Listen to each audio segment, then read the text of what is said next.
মুখ্যমন্ত্রী সফরের আগেই বহরমপুরে তৃণমূল কর্মীকে লক্ষ্য করে এলোপাথারি গুলি। মালদায় ভুট্টা খেতে বিধবা মহিলাকে ধর্ষণের চেষ্টা ৩ যুবকের, অভিযুক্ত ২ নরপিচাসকে গণধোলাই স্থানীয়দের। ২৬ ভোটের আগে তৃণমূলে যোগ দিচ্ছেন দিলীপ ঘোষ, টিএমসি নেতার সঙ্গে সাক্ষাতের পর বিস্ফোরক মন্তব্য। ভারতের সঙ্গে যুদ্ধে ৪ দিনের বেশি টেকবে না, অস্ত্রের অভাবে আতঙ্কিত পাকিস্তান। শামশেরগঞ্জে নিহতদের পরিবারের উপর পুলিশি হেনস্থার অভিযোগ, শুভেন্দুর বাড়াবাড়িতে তাই ক্ষতিগ্রস্তদের। ধাক্কা দিয়ে পালালেই বিপদ, টোটো নিয়ে বিরাট নিয়ম চালু হলো। অবৈধভাবে কয়লা পাচার, বালি পাচার, ওভারলোডিং, পাথর বোঝায়, এইসব কি বন্ধ বীরভূমে? অশান্তিতে বিপর্যস্ত মানুষের পাশে দাঁড়াতে মুর্শিদাবাদ সফরে মুখ্যমন্ত্রী, রয়েছে একগুচ্ছ কর্মসূচি। জগন্নাথের বিগ্রহ তৈরি করতে পুরী থেকে নিমকাঠ চুরি করেছে তৃণমূল, মমতাকে চোর কটাক্ষ শুভেন্দুর। রাজ্য জুড়ে টানা বৃষ্টির পূর্বাভাস, দক্ষিণবঙ্গে বজ্রবিদ্যুৎ সহ ঝড় বৃষ্টি, উত্তরে তাণ্ডবী হাওয়া। এতক্ষণ শুনছিলেন সংবাদ শিরোনাম, এবারে বিস্তারিত। অশান্তি বিধ্বস্ত মুর্শিদাবাদে পরিদর্শন করতে আসছেন মুখ্যমন্ত্রী মমতা বন্দ্যোপাধ্যায়। মুখ্যমন্ত্রী আসার আগেই বহরমপুরে চলল এলোপাথারি গুলি। কারা এই অশান্তি ছড়িয়েছে তা এখনো পর্যন্ত স্পষ্ট নয়। সূত্রে জানা গিয়েছে, সোমবার রাতে বহরমপুরের মধুপুর এলাকায় একটি ক্লাব প্রাঙ্গণে স্থানীয় এক তৃণমূল কর্মীকে ঘিরে শূন্যে গুলি ছুড়ে একদল দুষ্কৃতী প্রায় ৬ থেকে ৭ রাউন্ড গুলি চলায় বলেই জানা গিয়েছে। এরপর সেখানে অপর পক্ষে দুজনকে বেধড়ক মারধর করা হয় বলেই অভিযোগ। ঘটনায় গুরুতরভাবে আহত হন ওই এলাকার একজন সক্রিয় তৃণমূল কর্মী মিঠুন জৈন সহ আরও একজন। বর্তমানে তাদের চিকিৎসার জন্য নিয়ে যাওয়া হয় মুর্শিদাবাদ মেডিকেল কলেজ হাসপাতালে। এই হামলার ঘটনায় আক্রান্তদের পক্ষ থেকে লিখিত অভিযোগ দায়ের করা হয় বহরমপুর থানায়। অশান্তির খবর পেয়ে ঘটনাস্থলে পৌঁছায় বহরমপুর থানার পুলিশ, কিন্তু ঘটনাস্থলে পুলিশ পৌঁছানোর আগেই হামলাকারী দুষ্কৃতীরা পালিয়ে যায়। পলাতক অভিযুক্তদের খোঁজে ইতিমধ্যে তল্লাশি শুরু করে দিয়েছে বহরমপুর থানার পুলিশ। সোমবার মুর্শিদাবাদ পরিদর্শনে আসার কথা রয়েছে মুখ্যমন্ত্রী মমতা বন্দ্যোপাধ্যায়ের। তার আসার ঠিক আগের মুহূর্তে বহরমপুর শহরের এলোপাথারি গুলি চালানোর ঘটনায়, অন্যদিকে তৃণমূলের গোষ্ঠীদ্বন্দ্বের ঘটনায় রীতিমতো চাঞ্চল্য ছড়িয়ে পড়েছে বহরমপুর শহরবাসীর মধ্যে। ভুট্টা খেতে বিধবা মহিলাকে ধর্ষণের চেষ্টার অভিযোগ ওঠে এলাকার ৩ যুবকের বিরুদ্ধে। এই ঘটনায় চাঞ্চল্য ছড়িয়ে পড়েছে মালদার গাজর ব্লকের শালাইডাঙ্গা গ্রাম পঞ্চায়েত এলাকায়। মহিলা চিৎকার শুনে ছুটে আসে স্থানীয়রা। একজন পালিয়ে গেলেও দুজন ধরা পড়ে। অভিযুক্ত দুজনকে বেধড়ক মারধর করে স্থানীয়রা। বর্তমানে আশঙ্কাজনক অবস্থায় তাদের মালদা মেডিকেল কলেজ হাসপাতালে পাঠানো হয়েছে। নির্যাতিতাকেও স্টেট জেনারেল হাসপাতালে চিকিৎসার জন্য নিয়ে যাওয়া হয়েছে। জানা গিয়েছে, কয়েকদিন ধরেই উত্তরবঙ্গের অন্যান্য জেলার মতো বৃষ্টি হচ্ছে মালদাতেও। রবিবার নির্যাতিতা মহিলা ভুট্টা খেতে থেকে বাড়ির গবাদি পশুদের আনতে গিয়েছিলেন। সেখানেই ঘাপটি মেরে বসেছিল ৩ যুবক। বছর ৪২-এর ওই মহিলাকে ভুট্টা খেতে দেখে ঝাঁপিয়ে পড়ে বলে অভিযোগ। ঘটনার আকস্মিকতার প্রথমে কিছু না বুঝলেও পরে চিৎকার শুরু করেন ওই মহিলা। তার চিৎকার শুনেই ছুটে আসে স্থানীয়রা। তারা আসতেই অভিযুক্তদের মধ্যে একজন পালিয়ে যায়। স্থানীয়দের হাতে ধরা পড়ে ২ যুবক। অভিযুক্তদের বেধড়ক মারধর করা হয় বলে অভিযোগ। খবর পেয়ে ঘটনাস্থলে আসে পুলিশ। এরপরই আশঙ্কাজনক অবস্থায় দুজনকে গাজল স্টেট জেনারেল হাসপাতালে চিকিৎসার জন্য নিয়ে যাওয়া হয়। তাদের অবস্থা আশঙ্কাজনক হওয়ায় মালদা মেডিকেল কলেজ হাসপাতালে পাঠানো হয়েছে। অসহায় বিধবা মহিলাটিকেও নিয়ে যাওয়া হয়েছে গাজল স্টেট জেনারেল হাসপাতালে। নির্যাতিতার শরীরে একাধিক আঘাতের চিহ্ন রয়েছে বলেও জানা গিয়েছে। শারীরিক পরীক্ষা করা হয়েছে তাকে। খবর পেয়ে গাজল স্টেট জেনারেল হাসপাতালে ছুটে আসেন গাজল বিধানসভার বিধায়ক চিন্ময় দেব বর্মন। নির্যাতিতা মহিলার সঙ্গে কথা বলেন তিনি। দোষীদের শাস্তির আশ্বাসও দিয়েছেন তিনি। আপনারা যারা আমাদের বীরভূম নিউজ টিভি চ্যানেলটি দেখছেন, দয়া করে ভিডিওটি লাইক করুন এবং কমেন্টে আপনার জেলার নাম জানান। সত্য, নির্ভরযোগ্য সংবাদ পেতে আমাদের সঙ্গেই থাকুন। ফিরে আসছি পরবর্তী খবরে। ওল্ড দীঘায় পুরীর আদলে তৈরি জগন্নাথ ধামের শুভ উদ্বোধনে উপস্থিত ছিলেন বিজেপির প্রাক্তন রাজ্য সভাপতি দিলীপ ঘোষ। সেখানে মুখ্যমন্ত্রী মমতা বন্দ্যোপাধ্যায়ের সঙ্গে সৌজন্য সাক্ষাতের পর থেকে রাজ্য রাজনীতিতে শুরু হয়েছে জোর জল্পনা। তাহলে কি এবার তৃণমূলে যোগ দিতে চলেছেন দিলীপ ঘোষ? যদিও তিনি আগে স্পষ্ট করেছেন বিজেপি ছাড়ার প্রশ্নই ওঠে না, তবে তারপরেও একের পর এক ঘটনায় রাজনৈতিক মহলে সন্দেহ বাড়িয়েছে। সোমবার সকালে নিউটাউনের তৃণমূল যুব সভাপতি মোহাম্মদ আফতাব ইকো পার্কে প্রাতঃভ্রমণে থাকা দিলীপ ঘোষকে ফুল দিয়ে শুভেচ্ছা জানান। আফতাব জানান, দিলীপ তার দ্বিতীয় ইনিংস শুরুর শুভেচ্ছা জানাতে এসেছিলেন। উত্তরে দিলীপ ঘোষ বলছেন, আগে গো ব্যাক বলতো, এখন ফুল দিচ্ছে। এই সৌজন্য সাক্ষাৎ নিয়ে দুই পক্ষই বলছেন এর মধ্যে কোনো রাজনৈতিক বার্তা নেই, তবে রাজনীতিতে এমন সৌজন্যের মধ্যেও ইঙ্গিত লুকিয়ে থাকতে পারে বলেই মনে করছেন অনেকে। এরপর আরেক দফা গুঞ্জন শুরু হয় যখন জানা যায় দিলীপ ঘোষ তার বিয়ের রিসেপশনে মুখ্যমন্ত্রী মমতা বন্দ্যোপাধ্যায়, অভিষেক বন্দ্যোপাধ্যায় সহ একাধিক তৃণমূল নেতাকে আমন্ত্রণ জানিয়েছে। বিজেপির কোন কোন নেতা আমন্ত্রণ জানানো হয়েছে তা এখনো পরিষ্কার নয়। এই পরিস্থিতিতে রাজনৈতিক মহলের একাংশ মনে করছে তৃণমূলে দিলীপ ঘোষের যোগদান এখন সময়ের অপেক্ষা মাত্র।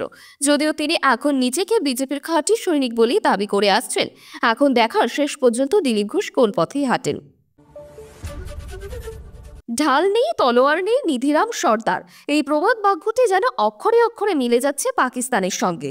কারণ সদ্য প্রকাশিত একটি রিপোর্টে দাবি করা হয়েছে যে পাকিস্তানের কাছে এই মুহূর্তে যে অস্ত্র ভান্ডার রয়েছে তা নিয়ে মাত্র 4 দিন যুদ্ধের ময়দানে টিকে থাকতে পারবে তারা। আর তাদের এই অস্ত্র ভান্ডারে ঘাটতির নেপথ্যের কারণ হিসেবে উল্লেখ করা হয়েছে ইউক্রেন এবং ইসরায়েলের সঙ্গে পাকিস্তানের সাম্প্রতিক অস্ত্র চুক্তিতে পাকিস্তান অ্যাডিনাস ফ্যাক্টরি, যারা পাকিস্তান সেনাকে অস্ত্র সরবরাহ করে, বর্তমান সময়ে দাঁড়িয়ে তারা চাহিদা মতো পর্যাপ্ত অস্ত্র সরবরাহ করতে সক্ষম নয় বলেও জানা গিয়েছে। সূত্রের খবর, ভারতের সঙ্গে লড়াই করার জন্য পাকিস্তানের কাছে 155 মিনি আর্টিলারি সেল থেকে শুরু করে M109 হাইট ইউজার এবং BM-21 রকেট সিস্টেমের ঘাটতি রয়েছে। সূত্র মারফত আরও জানা গিয়েছে যে পাকিস্তানের প্রতিরক্ষা দপ্তর গোলা বারুদের এই অভাব নিয়ে খুবই চিন্তিত এবং আতঙ্কিত। কারণ পেহেলগাঁও কাণ্ডের পর থেকেই ভারতের প্রত্যাঘাতের আশঙ্কায় রাতের ঘুম উড়ে গিয়েছে তাদের। 2রা মে অনুষ্ঠিত স্পেশাল কর্পস কমান্ডার্স কনফারেন্সেও এই বিষয়টি নিয়ে আলোচনা হয়েছে বলেই জানা গিয়েছে।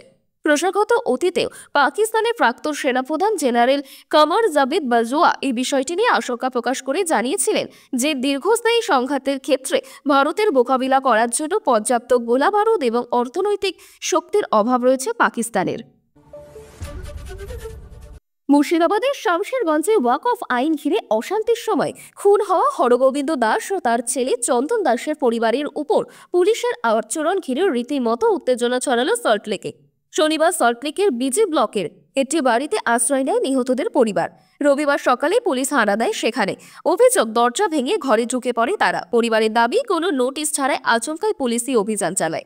নিহত হরগোবিন্দ দাসের মেয়ে জ্যোতিকা দাস বলেন, আমার বাবা ভাই খুন হলো, তখন মমতার পুলিশ কোথায় ছিল, এখন ভয় দেখাতে এসেছে। ঘটনাস্থলে পৌঁছান বিজেপির নেতারা সজল ঘোষ, তরুণজ্যোতি তিওয়ারি প্রমুখ। পুলিশের সঙ্গে শুরু হয় বাগবিতণ্ডা। তবে পুলিশের দাবি, হরগোবিন্দ দাসের আরেক ছেলে সমর্থ দাস থানায় অভিযোগ জানিয়েছিল পরিবারের লোকজন নিখোঁজ। সেই তথ্যের ভিত্তিতে তদন্তে যায় পুলিশ। বারবার বলার পরেও দরজা না খোলাই সম্ভাব্য অপহরণ সন্দেহে আইন মেনে আমরা ভিতরে যাই। পুলিশ 2 নাবালক সহ 7 জনের বয়ান রেকর্ড করে। পরে বিজেপি নেতৃত্ব তাদের সুবিধা অধিকারী ভাড়া বাড়িতে নিয়ে যায়। বিকেলে ঘটনাস্থলে হাজির হয় নিহতদের পরিবারের সঙ্গে দেখা করেন জাতীয় মহিলা কমিশনের সদস্য অর্চনা মজুমদার। এই ঘটনাকে কেন্দ্র করে রাজনৈতিক উত্তাপ তুঙ্গে উঠেছে। পুলিশের ভূমিকা নিয়েও প্রশ্ন তুলছে বিজেপি, আর প্রশাসনের দাবি সবকিছুই আইনি প্রক্রিয়া মেনে হয়েছে। রাস্তায় বের হলে টোটো দেখা যাবে না এমন দিন কাটানোই দুষ্কর। তবে রাস্তায় এখন অসংখ্য টোটো চলাচল করছে যাদের কোনো বৈধ কাগজপত্র নেই, এমনকি নেই কোনো নম্বর প্লেট। দুর্ঘটনার পর চালক চপ্পট দিলেও তাদেরকে শনাক্ত করা যাচ্ছে না। আর সেই সমস্যা স্থায়ী সমাধান করতে নেমেছে মুর্শিদাবাদের প্রাচীরকান্দি পৌরসভা। টোটো চলবে এবার নম্বর প্লেট নিয়ে। 2025 সালের মধ্যে শহরের রাস্তায় যে সমস্ত টোটো চলবে সেগুলির গায়ে বাণিজ্যিক হলুদ নম্বর প্লেট বসাতে হবে। হ্যাঁ, এমনটাই নির্দেশ দিয়েছে প্রশাসন। বর্তমানে 600টিরও বেশি টোটোতে এই নম্বর প্লেট লাগানোর কাজ চলছে কান্দি পৌরসভার অধীনে। জানা যাচ্ছে শুধু শহরের টোটো নয়, বরং পাশের গ্রাম পঞ্চায়েত থেকে আসা টোটোগুলিতেও নম্বর প্লেট লাগাতে হবে। তাহলে সেই সমস্ত টোটোগুলি শহরের প্রবেশ সম্পূর্ণ নিষিদ্ধ করা হবে। কেন এত কড়াকড়ি? আসলে কান্দি শহরের রাস্তাঘাট এমনিতেই সরু এবং ভিড়ে জমজমাট, আর তার সঙ্গে পাল্লা দিয়ে বাড়ছে টোটোর দৌরাত্ম্য। এর ফলে নিত্য যানজট, নিরাপত্তাহীনতা লেগেই রয়েছে। অবৈধ টোটোর সংখ্যা বাড়তে থাকার ফলে সাধারণ মানুষের দিনের পর দিন বিপদে পড়েছিলেন। আর সেই সমস্যা সমাধান করতে প্রশাসন এই বড়সড় পদক্ষেপ নিয়েছে। প্রশাসনিকভাবে বারংবার অবৈধ কয়লা পাচার থেকে অবৈধ বালি পাচার ঠেকানোর চেষ্টা চালানো হচ্ছে এমনটাই দাবি করা হয়। তবে সেই প্রচেষ্টা কতটা ফলপ্রসূতা তা নিয়ে প্রশ্ন থেকেই যাচ্ছে। বিরোধী রাজনৈতিক দলগুলি তো এই সব অবৈধ পাচারের জন্য বারবার সরব হতে দেখা যায়। তবে এইসবের পরও কি অবৈধ কয়লা অথবা বালি পাচার বা ওভারলোডিং পাথর বোঝাই বন্ধ করা সম্ভব হয়েছে বীরভূমে? এই প্রশ্নের উত্তর স্পষ্টভাবেই বলা যেতে পারে না। কেননা এই প্রমাণ মিলছে একের পর এক অবৈধ বালি বোঝাই ট্রাক্টর, ওভারলোডিং পাথর বোঝাই ডাম্পার এবং অবৈধ কয়লা পাচারের সঙ্গে যুক্ত যানবাহনের ধরপাকড়। বীরভূম জেলা পুলিশের দুবরাজপুর থানার পুলিশ ফের একবার একটি নম্বর প্লেট বিহীন ট্রাক্টর আটক করল কান্তর থেকে দুবরাজপুর যাওয়ার রাস্তার নিরামম জঙ্গলের কাছে। ওই ট্রাক্টরটির মাধ্যমে অবৈধভাবে কয়লা পাচার হচ্ছিল। এই ঘটনায় পুলিশ অন্ততপক্ষে 3 টন অবৈধ কয়লা উদ্ধার করেছে। এইসব উদ্ধারের পাশাপাশি শুরু হয়েছে মামলা এবং তদন্ত। এর পাশাপাশি সদাই থানার পুলিশ 2টি অবৈধ বালি বোঝাই ট্রাক্টর এবং একটি ওভারলোডিং পাথর বোঝাই ডাম্পার আটক করেছে।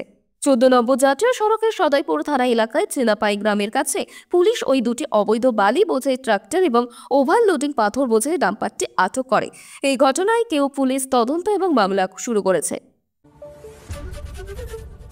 3 দিনের মুর্শিদাবাদ সফর শুরু করেছেন মুখ্যমন্ত্রী মমতা বন্দ্যোপাধ্যায়। আজ সোমবার তিনি কলকাতা থেকে রওনা দিচ্ছেন। 11:30 নাগাদ পৌঁছবেন বহরমপুরে। এখানে সাংগঠনিক বৈঠক করার কথা তার। আজ সার্কিট হাউসে রাত্রিবাস করেন। মঙ্গলবার মুখ্যমন্ত্রী শামশেরগঞ্জে যাবেন। সম্প্রতি ধুলিয়ানি সাম্প্রদায়িক অশান্তিতে ক্ষতিগ্রস্ত মানুষের পাশে দাঁড়াতে তার এই সফর। প্রশাসনিক প্রধান হিসেবে তাদের বিশ্বাস ও ভরসা জোগাবেন মমতা। ইতিমধ্যে আর্থিক সাহায্য, ক্ষতিপূরণ সহ প্রশাসনিক স্তরে সমস্ত কাজ চলছে। মঙ্গলবার মুখ্যমন্ত্রী প্রশাসনিক কর্তাদের সঙ্গে সেই সব বিষয়ে পর্যালোচনা করবেন। এরপর সুতির ছাপঘাটি ময়দানে একটি জনসভা রয়েছে তার। একাধিক একটি পরিষেবা প্রদান হবে ওই সভা থেকে। এছাড়া প্রচুর প্রকল্পের উদ্বোধন ও শিলান্যাস হবে। বুধবার মুখ্যমন্ত্রীর কলকাতায় ফেরার কথা।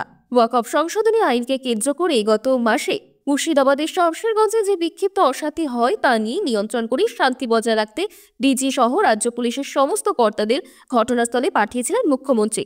তার নির্দেশ ছিল কোনোভাবেই অপরাধীরা যেন ছাড়া না পায়। ব্যবস্থা নেওয়া হচ্ছে। কর্তব্যে গাফিলতির অভিযুক্ত পুলিশ কর্তাদেরও মুখ্যমন্ত্রী সফরের আগে শামশেরগঞ্জ থানার ওসি এসআইকে সাসপেন্ড করা হয়েছে। বাড়তি নজর দেওয়া হচ্ছে এলাকার সুরক্ষায়। মুখ্যমন্ত্রী কেন নিজের অসাধ্য এলাকায় গিয়ে মানুষের পাশে দাঁড়াচ্ছেন না, সেই সময় এই প্রশ্নই তুলেছিল বিরোধীরা। তার জবাবও মমতা বন্দ্যোপাধ্যায় জানিয়েছিলেন, এখন শামশেরগঞ্জ যাওয়ার সময় নয়। পরিস্থিতি বুঝে সময় মতো তিনি অবশ্যই যাবেন। উত্তপ্ত পরিস্থিতিতে রাজ্যপাল সেখানে যেতে চাইলেই মুখ্যমন্ত্রী তাকেও না যাওয়ার অনুরোধ করেন, কিন্তু সেই বারণ শোনেননি রাজ্যপাল। তিনি স্পর্শকাতর এলাকাগুলিতে গিয়েছিলেন। জনতারা তাকে ঘিরে নিজেদের সমস্যার কথাও বলার পাশাপাশি ক্ষোভ উগরে দেন। পরে মুর্শিদাবাদ পরিস্থিতি নিয়ে দিল্লিতে রাজ্যপাল নেগেটিভ রিপোর্ট পাঠান। তবে আপাতত পুলিশের সক্রিয়তায় মুর্শিদাবাদের পরিস্থিতি শান্ত, তাই নিজের কথা রাখতে সোমবার মুখ্যমন্ত্রীর মুর্শিদাবাদ যাত্রা। যত কাণ্ড এবার দীঘাতেই। মুখ্যমন্ত্রী মমতা বন্দ্যোপাধ্যায়ের উদ্বোধনের পর থেকে একের পর এক বিতর্ক ছড়াচ্ছে দীঘার জগন্নাথ মন্দিরে। অক্ষয় তৃতীয়ার দিন পুরীর আদলে নির্মিত জগন্নাথ ধামের শুভ উদ্বোধন করেন মুখ্যমন্ত্রী। আর তারপর থেকে রাজনৈতিক ধর্মীয় চাপানুতো তীব্রতর হচ্ছে। বিরোধীদের অভিযোগ, সরকারি অর্থে ধর্মীয় স্থাপত্য নির্মাণ সংবিধান পরিপন্থী। শুভেন্দু অধিকারী শুরু থেকে এই মন্দির নির্মাণ নিয়ে আপত্তি জানিয়ে আসছেন। এবার বিতর্কের কেন্দ্রে বিগ্রহ নির্মাণে ব্যবহৃত খাট।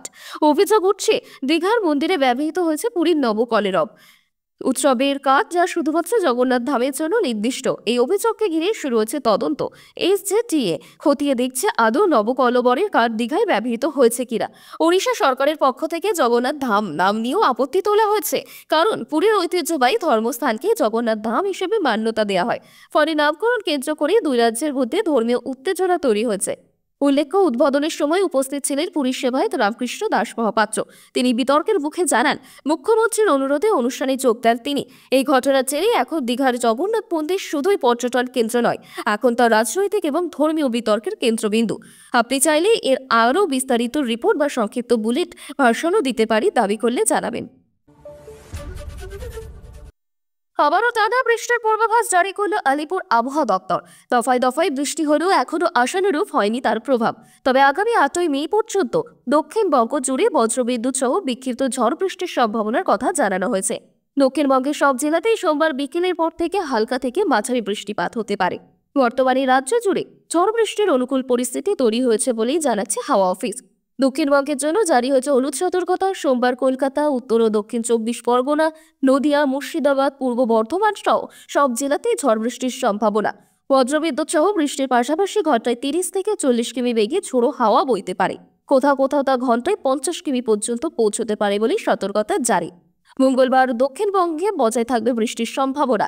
আবহাওয়াবিদদের মতে বৃহস্পতিবার পর্যন্ত চলবে ঝড় বৃষ্টির ধারা, তবে ভারী বৃষ্টির আশঙ্কা নেই। অন্যদিকে উত্তরবঙ্গের পরিস্থিতি আরও আশঙ্কাজনক।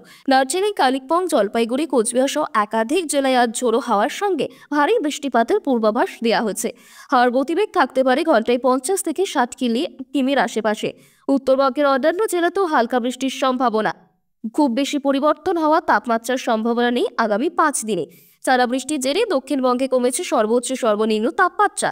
স্বাভাবিকের চেয়ে নিচে রয়েছে পারদ। আপাতত কোথাও তাপপ্রবাহের সম্ভাবনা নেই। তবে শুক্রবার পর থেকে আবহাওয়ার ধারা বদলাতে পারে এবং শনিবার থেকে রাজ্য জুড়ে আবারও তাপমাত্রা বাড়তে শুরু করবে বলেই পূর্বাভাস। আজকের জন্য এখানেই শেষ, তবে নতুন আপডেট নিয়ে খুব শিগগিরই ফিরছি। সঙ্গে থাকুন বীরভূম নিউজ টিভির সাথে, কারণ সত্য খবর সবার আগে।